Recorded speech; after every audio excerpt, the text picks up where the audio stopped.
সম্মানিত সুধী, আর নয় কোনো টনসিলের ব্যথা, আর নয় কোনো অনেক দিনের জ্বর নিয়ে ভাবনা। সেক্ষেত্রে আজকে আলোচনা করার বিষয় হচ্ছে সেপ3। এর মূল কার্যকারিতা কী কী।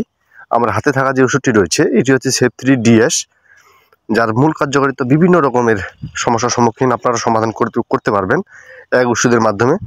আপনারা হয়তো সেবন করছেন বিভিন্ন কারণে। আজকে আমরা জানবো সঠিক নিয়মে কিভাবে সেবন করবেন সেপ3DS ট্যাবলেটটি, এর মূল কার্যকারিতা কী কী। চলেন দেরি না করে ভিডিওটি মূল পর্বে শুরু করা যাক। সম্মানিত সুধী, মেডিসিন পেজ থেকে সবাইকে স্বাগতম। আমরা কিন্তু আপনাদের ঘরে বসে থাকা সাময়িক ট্রিটমেন্টগুলো আমরা সমাধান করে দিয়ে থাকি, যেন আপনারা ঘরে বসে সমাধান করতে পারেন। আজকের যে বিষয়টা হচ্ছে, আমার হাতে থাকা যে ওষুধটি রয়েছে এটি হচ্ছে সেপ3DS ট্যাবলেট, যার মূল কার্যকারিতা হচ্ছে সেভেক্সিব 400 মিলিগ্রাম।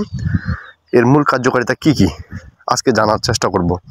সেপ3 মূলত যাদের দেখা গেছে অনেক দিনের জ্বর, দেখা গেছে 15-20 দিন বা 7 দিন পার হয়ে গেছে, এমন ক্ষেত্রে জ্বরের ক্ষেত্রে ডাক্তারগণ দিয়ে থাকে। এবং কি যাদের টাইফয়েডের সংক্রমণজনিত সমস্যায় ভুগতেছেন, যেমন যাদের টাইফয়েড হয়ে গেছে, দেখা গেছে পরীক্ষা আপনারা করেছেন কিন্তু টাইফয়েড ধরা পড়েছে, সেই ক্ষেত্রে কিন্তু ডাক্তারগণ সেপ3 দিয়ে থাকে। এবং কি তার ক্ষেত্রে বলবো যে আপনার টনসিলের ব্যথা, যেমন অনেকের এই সময়ে, এই শীতের সময়ের ক্ষেত্রে মানে টনসিলের সমস্যা দেখা যায়, এবং কি টনসিলের সমস্যার কারণে আপনারা বিভিন্ন রকমের সমস্যার সম্মুখীন হন।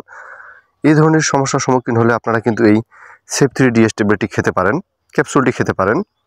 এবং কি দেখা গেছে অনেক দিনের কাটা চিরা পড়া গেছে, সেক্ষেত্রে কিন্তু ডাক্তারগণ এই সেপ3DS দিয়ে থাকে। দেখা গেছে অনেক দিনের ইনফেকশন হয়ে গেছে আপনাদের যে কোনো কারণের সমস্যার ক্ষেত্রে, সেটা কিন্তু সেপ3DS এর দ্বারা সমাধান হতে পারে।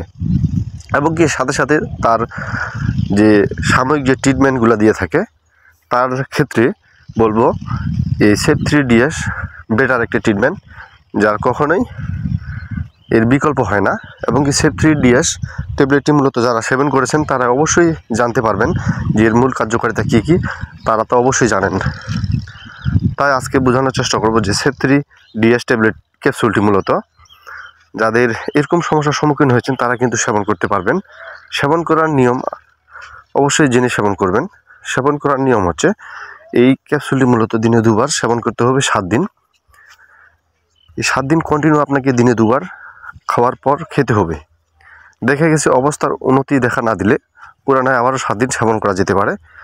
তবে অবশ্যই প্রথম কন্টিনিউ 7 দিন বা 10 দিন আপনারা দিনে 2 বার করে এই ক্যাপসুলটি খাবেন। অবশ্যই খাওয়ার পর অর্থাৎ ভরা পেটে সেবন করতে হবে। অবশ্যই এই ক্যাপসুলটি খাওয়ার আগে একজন চিকিৎসক পরামর্শ অনুযায়ী আপনারা সেবন করবেন, তাহলে আপনার রোগ নির্ধারণ করে আপনার সঠিক ট্রিটমেন্টটা নিজেই পাবেন। ধন্যবাদ সকলকে। এরকম নতুন নতুন ইন্টারেস্টিং ভিডিও পেতে হলে পেজটিতে সাবস্ক্রাইব বা ফলো করে দিবেন। ধন্যবাদ সকলকে।